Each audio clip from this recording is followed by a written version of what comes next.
আসসালামু আলাইকুম ওয়া রাহমাতুল্লাহি ওয়া বারাকাতুহু। সুপ্রিয় এনএসি মিডিয়ার দর্শক শ্রোতা ভাই ও বোনেরা, অত্যন্ত হৃদয় বিদারক অবস্থায় ক্যামেরার সামনে হাজির হলাম।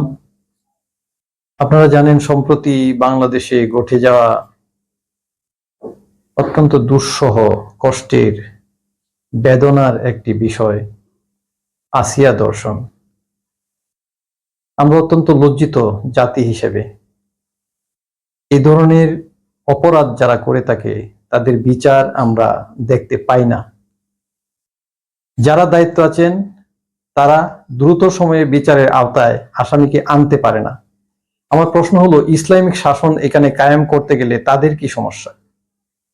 হযরত উমর যদি নিজের ছেলেকে ৮০টি বেত্রাঘাত করতে পারেন এবং সেই বেত্রাঘাত মানুষের সামনে করা হয়নি বলে দ্বিতীয়বার মানুষের সামনে আবার সেই বেত্রাঘাত করতে পারেন, তাহলে আমরা অমুক নেতার ছেলে, অমুক মন্ত্রীর ছেলে, তাদেরকে শাস্তির আওতায় আনতে পারবো না?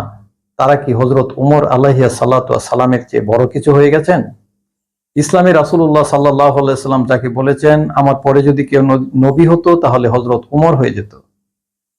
আর তাকে যদি এমন বিচার করতে আমরা দেখে থাকি, তাহলে আমরা কেন পারছি না? আমি অনুরোধ করব, আমাদের দায়িত্বে যারা আছেন তারা এই ধরনের অপরাধীদেরকে দ্রুত বিচারের আওতায় এনে ইসলামিক শাসন কায়েম করে ইসলামিক বিচারের আওতায় আনা হোক। এবং সকল জনগণের প্রতি অনুরোধ করব, আপনারা সকলেই আওয়াজ তুলুন। তা নাহলে আজকে আসিয়া, পরবর্তী দিন যে আপনার কপালেও এই ধরনের ঘটনা ঘটবে না, সেখান থেকে সাবধান থাকবেন। এজন্য সকলেই আওয়াজ তুলুন, এইসব অপরাধীর বিরুদ্ধে সারা দেশে সোচ্চার হন, দ্রুত আওয়াজ তুলুন। এই ধরনের অপরাধীর বিচার চাই এবং দ্রুত বিচার চাই।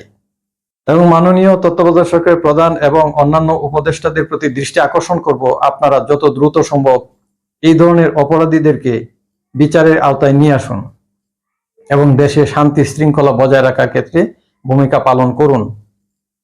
আমি আরো রিকোয়েস্ট করব, দেশে যেহেতু সংস্কারের একটি বিষয় চলছে, আপনারা এই ধরনের অপরাধীদেরকে ওইখানে একটি সংস্কার এমনভাবে নিয়ে আসুন যাদের বিচার ২৪ ঘন্টার মধ্যে যে কোনো মূল্য তাদেরকে ধরিয়ে আপনি পুরস্কার ঘোষণা করে হোক, আপনার বাহিনীকে নিয়োগ করে হোক, তাদেরকে ২৪ ঘন্টার মধ্যে গ্রেপ্তার করে তাদেরকে বিচারের আওতায় আনা হোক। এই ধরনের একটি আইন প্রণয়ন করার জন্য অনুরোধ জানাচ্ছি এবং সকলের প্রতি রিকোয়েস্ট করছি, আপনারা বিষয়টিকে ছড়িয়ে দিন এবং আন্দোলনে রূপ নিয়ে নিন যে এদের বিচার অবশ্যই হইতে হবে। আপনারা আওয়াজ তুলুন, মুখ বন্ধ করে বসে থাকবেন না। মনে রাখবেন, মুখ বন্ধ করে বসে থাকলে পরবর্তী দিন আপনার কপালেও এই ধরনের কষ্ট নেমে আসতে পারে। আমি আল্লাহর কাছে দোয়া করব, মৃত আসিয়া যেন জান্নাতবাসী হন। আল্লাহ তাআলা কবুল করে নিন, আমিন। এবং আসিয়ার আত্মীয় স্বজন, বিশেষ করে মা, জনমদুখিনী মা, তিনি যেন এই কষ্ট সইতে পারেন। আল্লাহ তাআলা সেই তৌফিক দান করুন। আসসালামু আলাইকুম ওয়া রাহমাতুল্লাহি ওয়া বারাকাতুহু।